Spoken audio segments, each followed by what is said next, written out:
오늘의 하늘 말씀은 제1성서의 요나와 제2성서의 고린도 전서입니다. 먼저 요나 3장 1절에서 5절, 10절을 읽겠습니다. 야훼의 말씀이 또다시 요나에게 내렸다.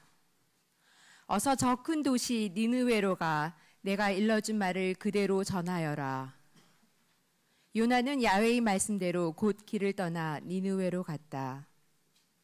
니느웨는 굉장히 큰 도시로서 돌아다니는데 사흘이나 걸리는 곳이었다. 요나는 니느웨에 들어가 하루 동안 돌아다니며 40일이 지나면 니느웨는 잿더미가 된다고 외쳤다. 이 말에 니느웨 사람들은 하나님을 믿고 단식을 선포하였다. 높은 사람, 낮은 사람 할 것 없이 모두 굵은 베옷을 입고 단식하게 되었다. 이렇게 사람들이 못된 행실을 버리고 돌아서는 것을 보시고 하나님께서는 뜻을 돌이켜 그들에게 내리시려는 재앙을 거두시었다. 이어서 고린도전서 7장 29절에서 31절 말씀을 읽겠습니다. 형제 여러분, 내 말을 명심하여 들으십시오. 이제 때가 얼마 남지 않았으니 이제부터는 아내가 있는 사람은 아내가 없는 사람처럼 살고 슬픔이 있는 사람은 슬픔이 없는 사람처럼 지내고 기쁜 일이 있는 사람은 기쁜 일이 없는 사람처럼 살고 물건을 산 사람은 그 물건이 자기 것이 아닌 것처럼 생각하고 세상과 거래를 하고 있는 사람은 세상과 거래를 하지 않은 사람처럼 살아야 합니다. 우리가 보는 이 세상은 사라져가고 있기 때문입니다. 다 함께 고린도전서 7장 30절 말씀에서 31절 말씀을 읽겠습니다. 슬픔이 있는 사람은 슬픔이 없는 사람처럼 지내고 기쁜 일이 있는 사람은 기쁜 일이 없는 사람처럼 살고 물건을 산 사람은 그 물건이 자기 것이 아닌 것처럼 생각하고 세상과 거래를 하는 사람은 세상과 거래를 하지 않는 사람처럼 살아야 합니다. 우리가 보는 이 세상은 사라져가고 있기 때문입니다. 이 말씀으로 귀한 깨달음과 결단이 있으시기를 바랍니다.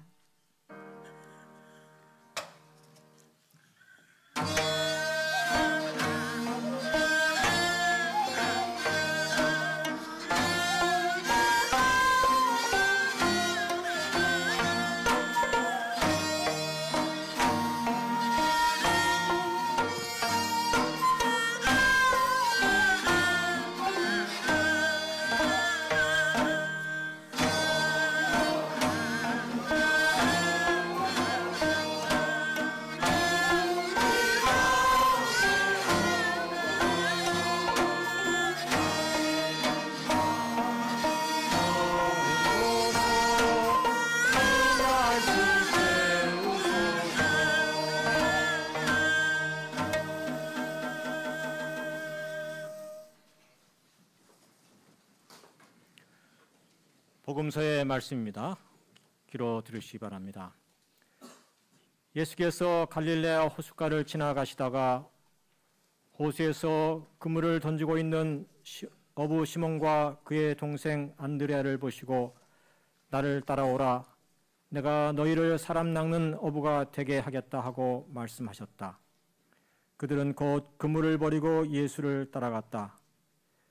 예수께서 조금 더 가시다가 제베데오의 아들 야고보와 그의 동생 요한이 배에서 그물을 손질하고 있는 것을 보시고 부르시자 그들은 아버지 제베데와 사꾼들을 배에 남겨둔 채 예수를 따라 나섰다. 요한이 잡힌 뒤에 예수께서 갈릴레에 오셔서 하나님의 복음을 전파하시며 때가 다 되어 하나님의 나라가 다가왔다. 회개하고 이 복음을 믿어라 하셨다. 이는 주님의 말씀입니다.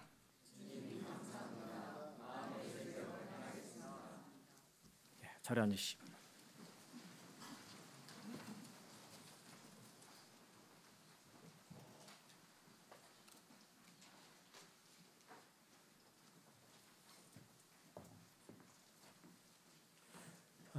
제가 방금 복음서의 뒷부분을 먼저 읽고 앞부분을 뒤에 읽었는데 그건 의도적으로 한 것이 아니라 실수로 그렇게 했습니다.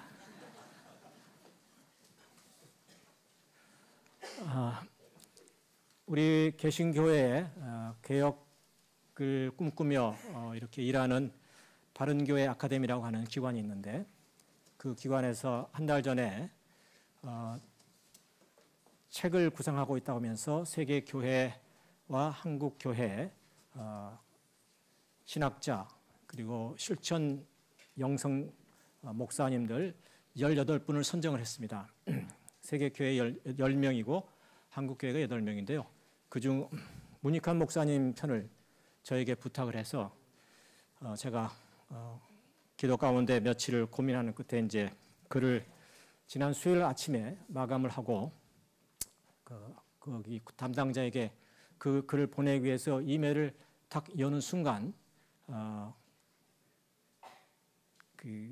제가 존경하고 또 많이 사랑했던 미국에 계시는 이승만 목사님의 부고를 알리는 메일을 보게 되었습니다. 오래전에 오셔서 우리 교회에도 하늘 뜻을 펼치신 분이셨는데 미국에서 83세의 나이로 돌아가신 것입니다.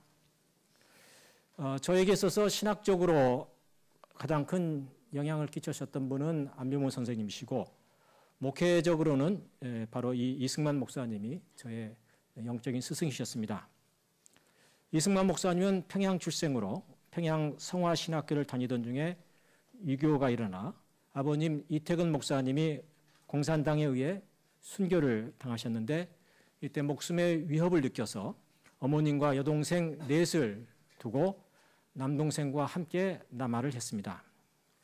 남쪽 오셔서 아버님의 원수를 갚겠다고 해병대에 입대해서 5년간의 군복무를 하고 그리고 휴전 후에 미국 유학의 길을 떠나서 이후 60년간을 미국에서 사셨습니다. 여러분 뉴스 신문에서도 보셨겠지만 미국 교회협의회 동양인 최초의 회장, 미국 장로교 동양인 최초의 총회장을 지내시고 유니온 장로교 신학대학에서 선교학 교수로 일하셨습니다. 60년대 루이벨 대학의 교목으로 계실 때는 마틴 루터 킹 목사와 함께 흑인 민권 운동에 나섰고 70년대에는 박정희 유신 독재에 맞서 남한의 민주화 운동을 위해서 앞장서서 일하셨고 80년대 이후 돌아가시기까지 남북의 화해와 통일을 위해 온몸을 바쳐 일하셨습니다. 우리 남한에 문익환 목사님이 계셨다면 해외에는 이승만 목사님이 계셨습니다. 평양 봉숙교회를 세우는 일에 주도적인 역할을 하셨고 그래서 얼마 동안은 중앙정보부가 블랙리스트에 올려서 고국에 들어오지도 못하고 또 빨갱이라고 종북이라고 몰리는 수많은 비난을 손가락질을 받으면서도 묵묵히 남북의 화해의 사도로서 일해오신 분이십니다. 1981년 제가 뉴욕에 정착하면서 목요기도회에서 처음 만났고 민주화와 통일운동의 핵심 기구였던 북미주 기독학자회에서 목사님을 도와서 함께 일을 오랫동안 했습니다. 당시 이 단체를 주도하시던 분들은 대부분 이 목사님 또래였습니다. 저하고는 연령이 한 20년 이상씩 차이가 났습니다. 그럼에도 불구하고 40대 중반이던 저를 또 부회장으로 도와주셔서 중요한 일을 맡기도 했습니다. 개인적으로 이승만 목사님은 저의 목사 안수식의 설교자로 첫 담임 목회지 임직 예배 설교자로 미국 해중과의 통합 예배 설교자로 미국 교회를 떠나 향림교회로 올 때 이임 예배 설교자로 유니온 장로 신학대학에서 목회학 박사 논문 주임 교수로 위에 보이지 않는 수많은 현장에서 저하고는 뗄래야 뗄 수가 없는 그런 관계가 있는 목사님이십니다. 향림교회로 오기 전까지는 자주 만났고 또 항상 목사님과 더불어서 현장에서 일해왔습니다. 얼마 전 병원에 입원하셨다는 소식을 듣긴 하였지만 돌아가시기 전까지는 미국 방문길에 한 번은 뵐 수 있으리라 여겼는데 우연찮게도 문익환 목사님 관련한 글을 마치자 말자 저는 이승만 목사님의 부고 소식을 듣고 눈물이 흘러나왔습니다. 지난 1월 14일은 이승만 목사님 부고일이었고 지난 일요일인 18일은 문익환 목사님 21주기가 되는 날이었습니다. 전 지난주 대구 세민족교회에서 하늘뜻을 마치면서 문익환 목사님의 꿈을 비는 마음이라 하는 통일시를 읽어드림으로써 문익환 목사님을 추모했었습니다. 이승만 목사께서 미국 장로교 중동지역 총무로 일하실 때 리비아에 출장을 가셨다가 어머님 생각이 나서 북한 대사관을 무작정 찾아가셨다고 합니다. 가서 자기 얘기를 하고 어머님 생사를 알 수 있겠느냐고 했더니 며칠 기다리라고 해서 며칠 후에 갔더니 원한다면 지금 당장 북을 방문해도 좋다고 초청장을 보내주겠다고 해서 예정에도 없이 1978년 독일을 거쳐서 평양을 가셨고 그때는 극비사항으로 아내에게만 이를 알리고 가셨습니다. 당시 김일성 주석의 어머니이신 강반석 권사님, 강반석 권사 아버님도 목사님이셨습니다.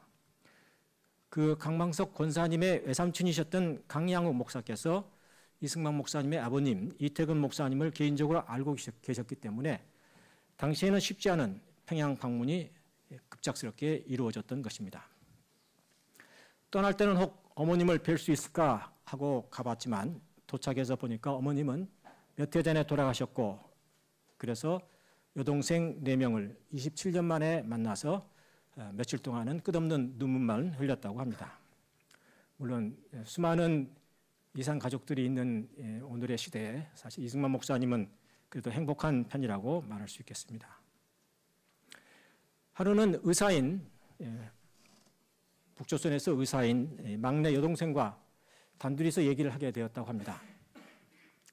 여동생이 조심스럽게 그 여동생은 자신이 집을 떠날 때 6개월밖에 안 됐기 때문에 서로가 전혀 이렇게 얼굴을 기억할 수도 없는 사이였지만 그냥 다정하게 오빠 여동생으로 얘기를 나누게 되었고 그 여동생이 조심스럽게 이렇게 물었다고 합니다. 오빠, 목사가 뭐하야? 목사가 뭐하는 사람이야? 아버님이 목사님이셨지만 목사가 뭔지 모르는 이 안타까운 현실이 참 가슴에 아픈 일이었지만 가능한 한 목사가 하는 일에 대해서 이렇게 설명을 했다고 합니다. 뭐 예수 그리스도를 따르는 사람들로서 뭐 예수 그리스도라는 말도 처음 들었겠지만 사회에서 빛과 소금의 역할을 하고 또 하나님의 사랑을 실천하는 사람이다. 뭐 이런 이야기를 아마 하셨으리라고 생각합니다. 그런데 그 얘기를 듣던 여동생이 하는 말이 그러면 목사랑 나랑 별 차이가 없네? 이렇게 얘기를 하더라는 겁니다. 그러면서 하는 말이 처음 의대를 나와서 시골의 한 병원에서 일할 때 심한 화상을 입은 환자가 들어왔는데 응급처치를 하고 나서 자기의 왼쪽 이 안쪽 살을 떼서 그 살을 화상 치료를 해줬다고 이식 수술을 했노라고 하면서 자기의 흉터를 보여주더라는 겁니다. 사실 오래전에 제가 이 얘기를 들었는데요. 또 그 당시에 이런 얘기 잘못하면 북한 찬양 고무죄에 해당하기 때문에 사실 믿을 만한 사람들이 있는 자리에서만 이렇게 조심스럽게 얘기를 했었습니다. 물론 지금도 이 얘기가 제가 어디가 공개적으로 하다가는 북한 찬양 고무죄로 아마 갈지도 모릅니다. 저는 처음 이 얘기를 80년대 중반 이 얘기를 처음 들었을 때 엄청 충격에 빠졌습니다.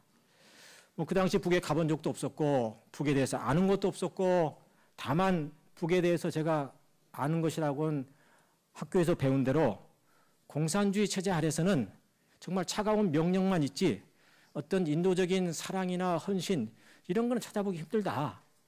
이렇게 생각하고 있었는데 더구나 의사가 자기와 아무런 관련도 없는 환자에게 자기 살을 떼서 이식수술을 해줬다고 하는 얘기 이건 제가 사랑이 넘친다는 기독교 국가라고는 미국에서도 들어본 적이 없었던 이야기입니다. 우리 교회도 가난한 노동자들을 돕는 좋은 의사들이 있습니다. 오늘날 쿠바에 의사 수천 명이 제3세계의 열악한 지역에 가서 봉사하고 있습니다. 저는 이것이 진정한 사회주의 이념이 실천이 아닌가 생각합니다. 자본주의는 돈을 위해 일하는 것이고 사회주의는 먹고 사는 것은 국가가 책임지고 국민들은 좋은 일만 하면 되는 것이죠.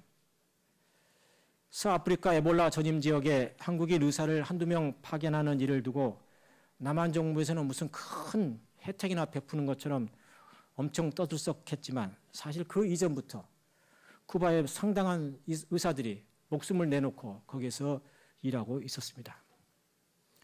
사도행전 2장에 나타난 초대교회의 모습이 그러했듯이 공산주의나 사회주의 또한 그 이념은 이런 성서에서 출발하고 있다고 저는 생각합니다. 오늘 복음서의 말씀, 마르코 복음서의 말씀에 보면 예수께서 세례 요한이 헤롯 왕을 공개적으로 비난함으로 말미암아서 옥에 갇히게 되자 그래서 세례 요한의 뒤를 이어서 갈릴레아에 오셔서 하나님의 복음을 전하십니다. 때가 다 되어 하나님의 나라가 다가왔다. 회개하고 이 복음을 믿어라. 때가 다 되었다. 하나님의 나라가 다가왔다. 우리는 흔히 하나님의 나라 하면 우리가 하나님의 나라에 간다고 얘기합니다. 하나님의 나라는 어딘가 정지된 상태 속에 있고 우리가 때가 되면 그곳으로 갈 것이라고 이렇게 들어간다고 생각합니다. 그런데 예수님의 말씀은 우리가 가는 대신에 하나님의 나라가 우리 가운데 온다고 말씀하십니다. 그렇다면 우리가 하나님의 나라에 대해서 뭔가 심각한 착각을 하고 있는 것은 아닐까요? 회개하고 이 복음을 믿어라 말씀하시는데 우리 회개는 맨날 하지 않습니까? 내가 잘못했구나. 그런데 우리가 간혹 회개하고 후회하고 착각할 때가 종종 있습니다. 후회와 회개는 어떤 차이가 있는 것일까요? 또 예수께서는 이 복음을 믿으라 말씀하셨는데 그러면 마치 예수님 당시에는 이 복음 말고 또 다른 복음, 저 복음이 있었다고 하는 것을 우리가 상상할 수 있습니다.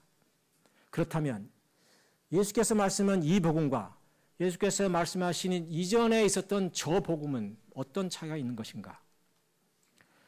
복음이란 복된 소식입니다. 흔히 많은 사람들은 예수 믿어서 복 받으라고 말합니다.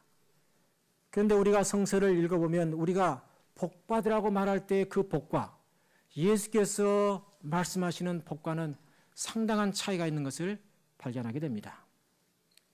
가난한 자가 복이 있나니 하나님의 나라가 저희 것이요.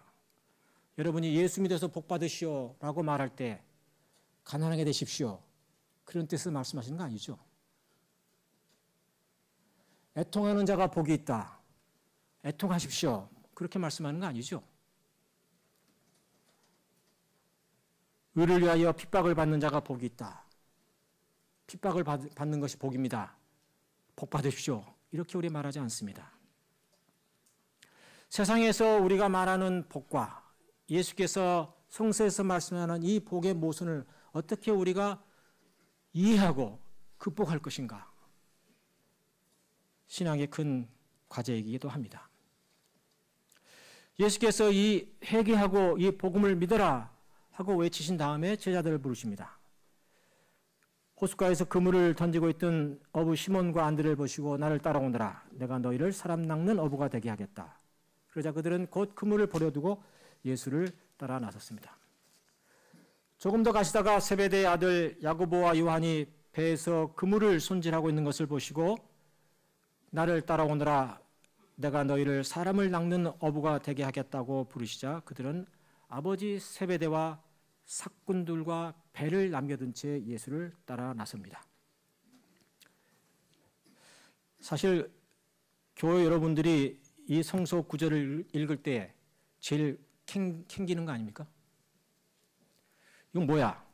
나는 아직도 부모님에 매여 있고 생업에 매여 있는데 그리고 이 성경 구절에서 대부분 목사님들이 목에 힘이 들어갑니다. 여러분 그렇다고 기죽지 마세요. 너도 나도 생업 때려치고 목사 되면 헌금은 누가 냅니까? 전혀 기죽을 필요 없습니다. 저도 직접 경험하지 않아 장담할 수 없지만 이런 얘기가 있습니다. 어느 날 한 교회 목사와 장로가 동시에 죽어서 천국문을 들어갔습니다. 목사가 먼저 들어갔습니다. 문간에 앉아있던 베드로 사도가 신문을 보다가 슬쩍 쳐다보더니 계속 신문을 봅니다. 목사가 기분이 좀 상했습니다. 아니, 나를 못 알아보나? 그냥 들어갔습니다.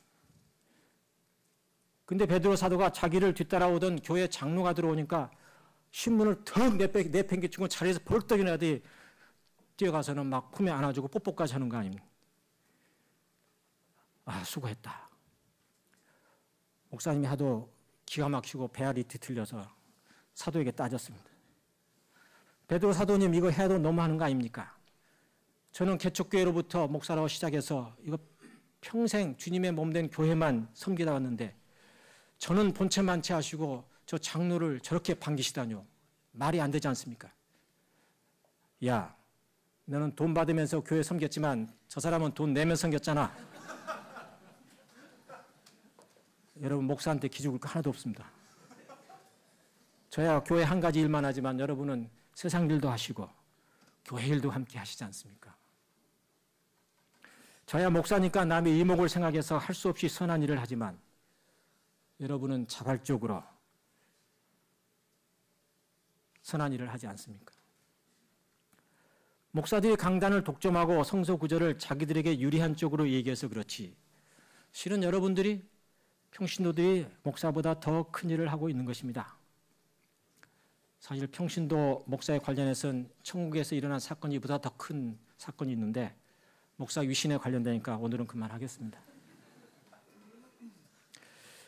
여기서 처음 떠난 제자들이 자기 그물을 버리고 배를 버리고 동료들을 버리고 부모님을 떠나 예수를 따른다고 할 때 그 따름의 의미가 지금 나에게 무슨 의미가 되는 것인가? 곰곰이 생각해 보시기를 바랍니다. 이 구절에서 많은 분들이 하던 일 때려치고 신학교 가서 목사하고 선교사 하기도 합니다. 잘 나가는데 때려치는 경우는 거의 없고요. 대부분 실패해서 그러다가 기도 중에 부름을 받습니다.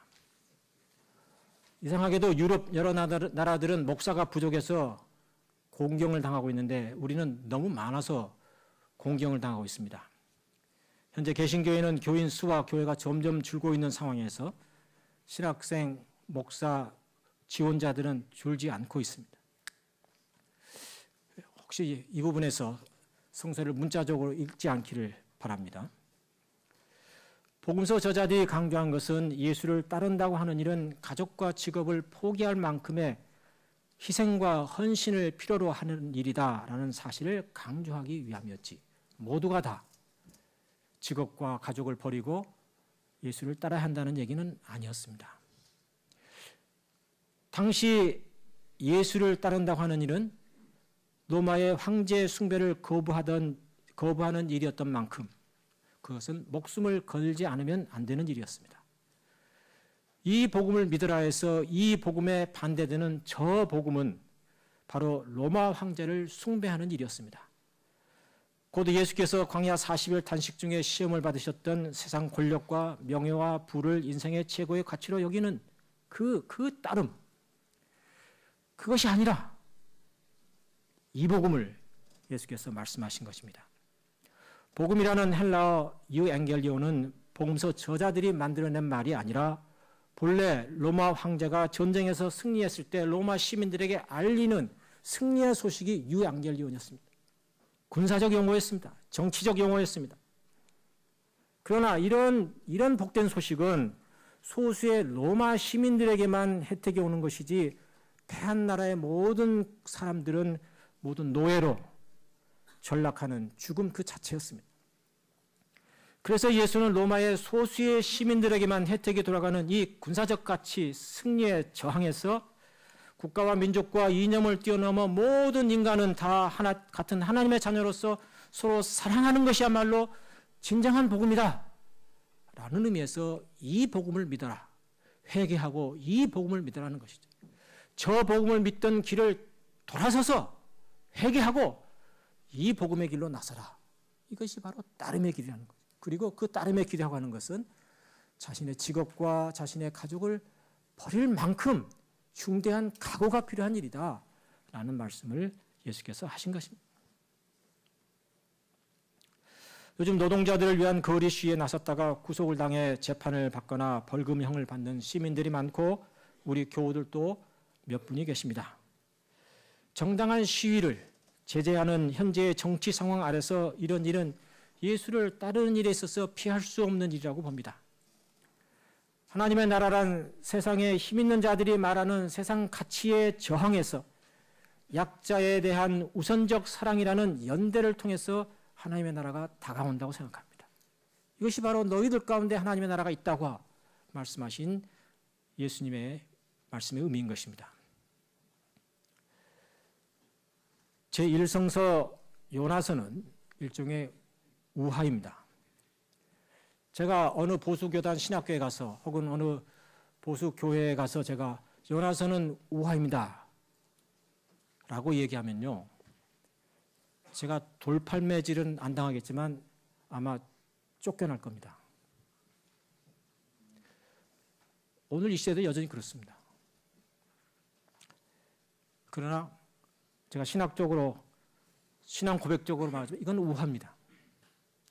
우화는 동식물을 인격화함으로 인간들의 어리석음을 고발하는 문학의 양식입니다. 직접 대고 얘기하면 반발하니까 돌려서 얘기하는 방식으로 일상적인 사고의 틀을 깨는 진리 선포의 한 방식입니다.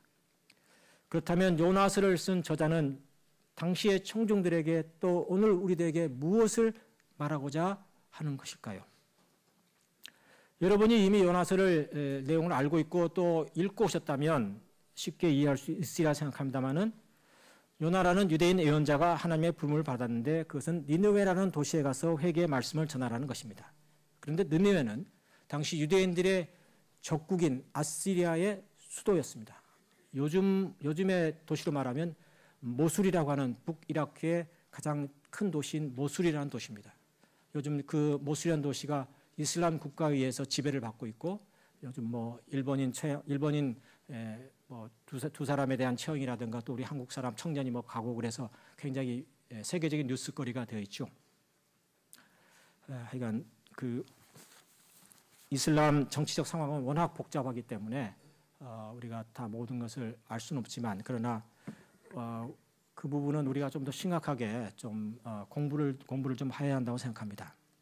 단순히 미국의 주류 언론들이 말하는 것에 그냥 따라가서는 안 됩니다. 요나는 자기 나라 백성이라면 모르지만 원수의 나라 가서 회개하라는 하나님의 말씀을 전하는 것은 죽기도 싫어서 도망을 갔습니다.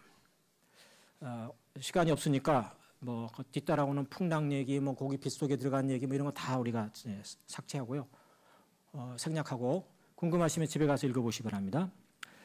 그래서 여차여차해서 요나가 니느웨 도시에 가서 회개하라는 말씀을 선포했는데, 오늘 말씀을 보니까 사흘길을 걸려야 가는 큰 도성인데 하루 전하니까 모든 사람들이, 위에서부터 아래에 있는 모든 사람들이, 왕으로부터 심지어는 짐승에 이르기까지 모두 금식하고 베옷을 입고 회개했다 하는 구절로 이렇게 얘기가 진행이 됩니다. 그렇다면 이 요나서가 전하고자 하는 핵심의 내용은 무엇일까요? 요나서를 듣는 청중들은 유대인들입니다. 그럼 유대인들에게 무엇을 가르치고자 하는 것일까요? 우선 하나님은 이스라엘 너희 아브라함 자손이라고 하는 너희 민족들만 구원하는 하나님이 아니다. 야훼 하나님은 모든 민족의 하나님으로서 하나님의 말씀을 듣고 회개하는 모든 민족을 구원하시는 분이시다. 한 민족의 하나님이 아니라 온 우주의 하나님임을 먼저 설파하고 있습니다. 또 두 번째는 뭡니까? 아니, 저 원수의 나라가 회개를 해서 구원을 받아? 얼마나 놀라운 얘기입니까?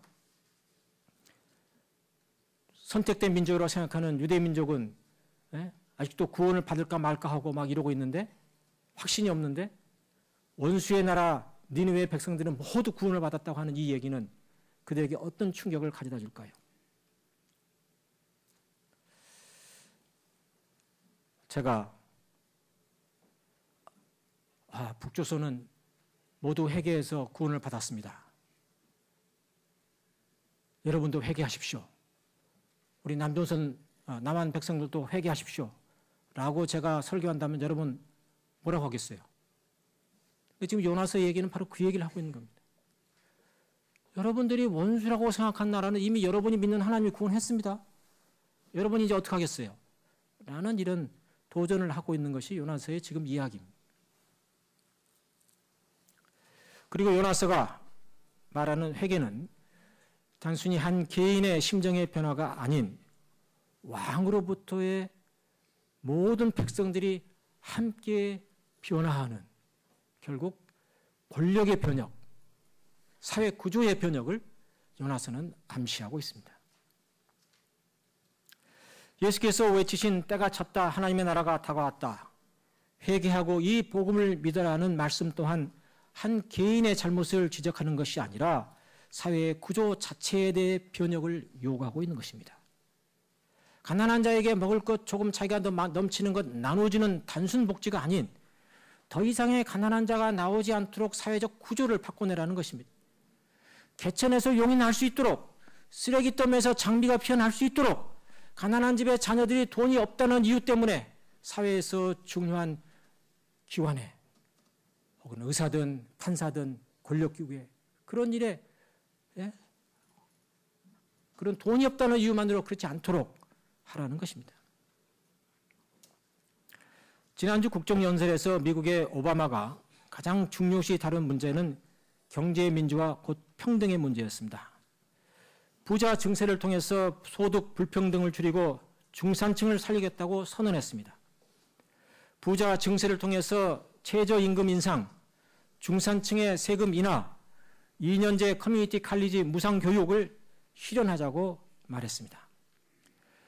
저는 여기서 오바마가 미국의 자국 백성들의 경제 정의만 생각하는 것이 아니라 세계의 경제 정의, 제1세계와 제3세계의 그런 경제 정의까지 좀 얘기했더라면 좀 더 좋았을 것이라는 생각을 갖습니다만은 그래도 하여간 부자 증세를 통해서 자국의 경제 정의를 실천하겠다는 얘기에 대해서 점수를 주고 싶습니다. 그에 비해서 우리는 너무나 초라합니다. 박근혜 씨 또한 새 기자회견에서 가장 강조한 것이 경제 살리기였고 그의 연설 가운데 42번이나 경제라는 단어가 나타났습니다. 아버지의 독재에도 불구하고 경제 발전을 통해 지지층의 영웅이 된 것을 보면서 자신도 아버지를 따라가고 싶었던 것이겠지요. 청년 취업자의 20%가 1년 이하의 계약직으로 직장 생활을 시작하는 이 절망의 시대에 비정규직 고용기간 2년을 1년으로 줄여도 시원찮을 판에 지금 박근혜 정부는 반대로 4년으로 늘리고자 하고 있습니다. 노동시장 유연화의 이름으로 정규직을 비정규직으로 몰아가고 있습니다. 이런 생각의 배경에는 아버지로부터 물려받은 일제의 천황폐하 국가 충성이라는 구국관이 깔려 있습니다. 일제시대의 천황폐하의 말에 모든 백성들이 절대 복종 충성하였듯이 대한민국 국민은 모두 대통령이 옳다고 생각하는 것을 무조건 따라야 하는 것이고 노동자들 또한 재벌들이 요구하는 노동에만 충성하라는 것입니다. 국민을 동원의 대상으로 보듯이 노동을 동원의 대상으로 바라볼 뿐 노동의 근본, 곧 노동을 통해 사람이 어떻게 더 행복해지며 노동을 통해서 더 어떻게 사람이 사람답게 살아갈 수 있도록 사람이 사람다운 대접을 받게 하도록 할 것인가 하는 노동 철학의 부재에서 오는 것입니다. 여러분 알다시피 요즘 박근혜 씨의 지지율이 30%로 역대 대통령 가운데 최저를 기록하고 있습니다. 증세 없다고 해놓고는 담배세 올리고 연말 정산에서 받는 서민들의 혜택을 은근슬쩍 줄이려고 하다가 발각이 난 것입니다. 세수가 늘어나면 그게 증세지. 뭐가 증세입니까? 누가 기부하나요? 정치 해보니까 증세하지 않고는 자신의 공약 지키기 어렵다. 그러니 국민 여러분 이해해 주십시오. 솔직하게 이렇게 얘기하고 그동안 너무 깎았던 거 다시 회복하면 되지 않습니까? 이명박 정부 때 너무 깎았던 거 다시 회복하면 되지 않습니까? 대기업의 재벌들에게 줬던 그 감세 다시 회복하면 되는 거거든요. 그런데 자기가 틀렸다고 하는 것을 인정하기 싫으니까 자꾸 뻔히 드러나는 거짓말만 하게 되고 그래서 자기 지지층마저 이탈하는 현상이 일어나고 있는 것입니다. 김기춘 비서실장 청와대 문고리 3인방의 권력이 너무 세니까 여야 국회의원은 물론 모든 국민이 교체하라 그렇게 말해도 꼼짝하지 않습니다. 왜냐하면 그분은 그것이 그가 가진 한계이기 때문에 그분은 제가 판단하기로는 새로운 사람과 관계를 맺기가 어려운 사람입니다. 여러분 생각해 보세요. 65년 평생 살아가면서 언제 혼자서 여행을 해본 적이 있나요? 없습니다. 초등학생 어렸을 때부터 경호원의 보호 아래 살았습니다. 그분은 새로운 것이라고 하는 것을 언제고 한 번도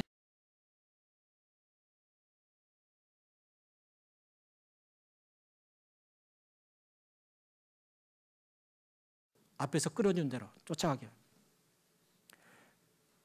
이해할 수 있습니다. 가장 발달한 10대, 20대의 어머님, 아버님 두 분 모두 총탄에 쓰러졌습니다. 그것도 가장 믿었던 사람으로부터 살해당했습니다. 그분은 누구도 믿을 수가 없습니다. 그래서 비행기나 기차를 탈 때 옆에 누구를 앉혀본 적도 없는 사람입니다. 안병호 선생님대로 표현대로 말하자면 미래에 대한 가능성이 터친 사람입니다. 제가 목사로서 인간적으로 그분이 당한 아픔을 이해할 수는 있지만 대한민국의 미래와 우리 사회 약자들의 생존권이 그의 판단에 달려있기 때문에 하루라도 빨리 자기의 그 경험이 만들어 놓은 어둠의 동굴에서 빠져나오기를 기도할 따름입니다. 끝으로 고린도전서 7장의 바울의 말씀을 잠깐 살펴보고 마치겠습니다. 아내가 있는 사람은 없는 사람처럼 살고 슬픔이 있는 사람은 슬픔이 없는 사람처럼 기쁜 일이 있는 사람은 없는 사람처럼 물건을 사는 사람은 자기 것이 아닌 것처럼 뭐 세상 일을 하는 사람은 세상 일을 아닌 것처럼 마치 뭐뭐가 아닌 것처럼 라는 이 단어는 그리스어로 호스메라고 합니다. 그래서 아닌 것처럼 살아라. 그것을 호스메 신앙이라고 합니다. 보이지 않는 것, 보이는 것이 보이지 않는 것처럼 있는 것이 없는 것처럼 그건 도가에서도 말하는 초월 사상에 맞닿아 있고 또 불가에서 말하는 색즉시공 거기 사상에도 맞닿아 있는 이야기입니다. 사도 바울이 말하는 어떤 처지에서든지 자족하는 길은 이렇게 모든 종교들이 다 가르치는 가르침입니다. 그런데 슬픔이 있는 사람은 슬픔이 없는 사람처럼 기쁜 일이 있는 사람은 기쁜 일이 없는 사람처럼 물건을 산 사람은 자기 것이 아닌 것처럼 이제 이 말씀은 우리가 쉽게 이해가 되지 않습니까? 근데 가장 먼저 나오는 아내가 있는 사람은 아내가 없는 것처럼 그렇게 하라고 하는 것 여러분 어떻게 이해할 수 있죠? 결혼 반지 빼고 싱글처럼 결혼 안 한 것처럼 이거 부부 싸움의 심한 원인이 될 수가 있습니다. 고린도전서 7장 전체는 결혼 문제를 다루고 있습니다. 믿는 자들의 결혼 문제. 그럼 바울은 거기서 말하기를 가능하면 주님을 위해 결혼을 하지 않는 것이 좋다.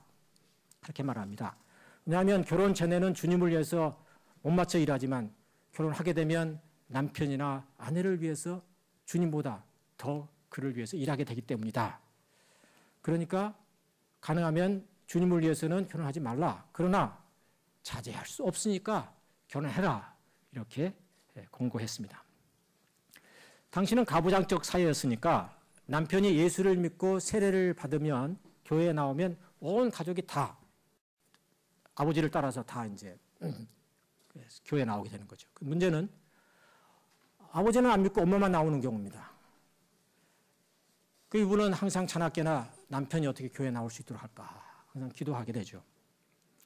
그런데 이런 분에게는 만약 교회 안에서 어떤 부부가 너무 다정하게 굴면 혼자 나오는 이 아내에게 상처가 될 수 있습니다. 그래서 사도 바울이 그래서 고린도 교회에 향해서 야 아내가 있는 남편들아 남편들이 못 오는 아내들을 위해서 너무 그렇게 티내지 마라 이런 얘기죠.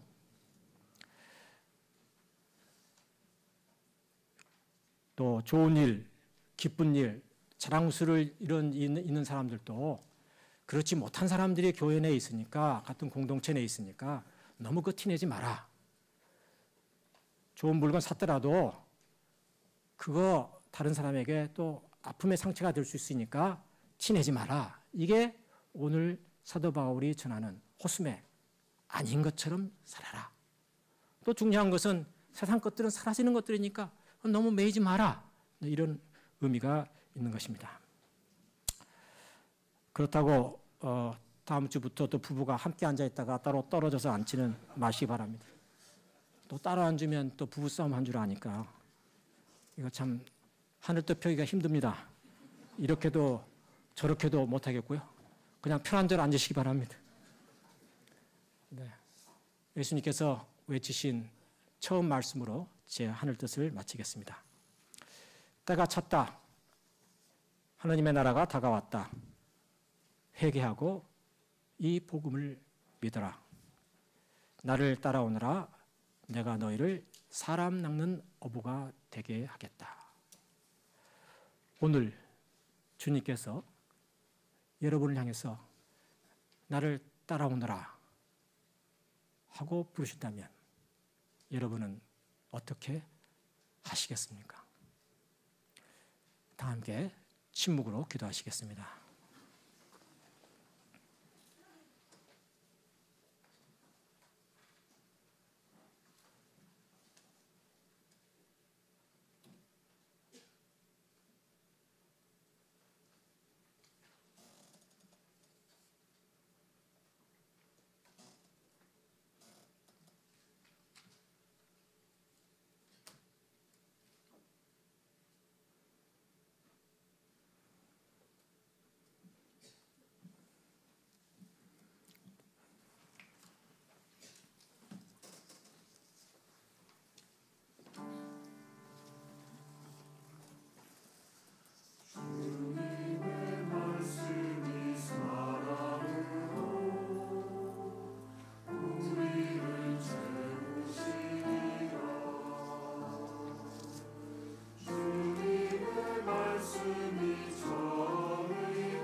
네, 이제 주보에 삽입되어 있는 주 호숫가에 오셔서라는 노래를 부르겠습니다. 아까 연습을 하긴 했습니다만은 아까보다는 조금 빠른 속도로 부르도록 하겠고요. 여러분은 아까 얘기하신 대로 2절은 여성이, 3절은 남성이, 후렴 앞에 부분은 그렇게 부르도록 하겠습니다. 4절은 무반주로 진행하겠습니다.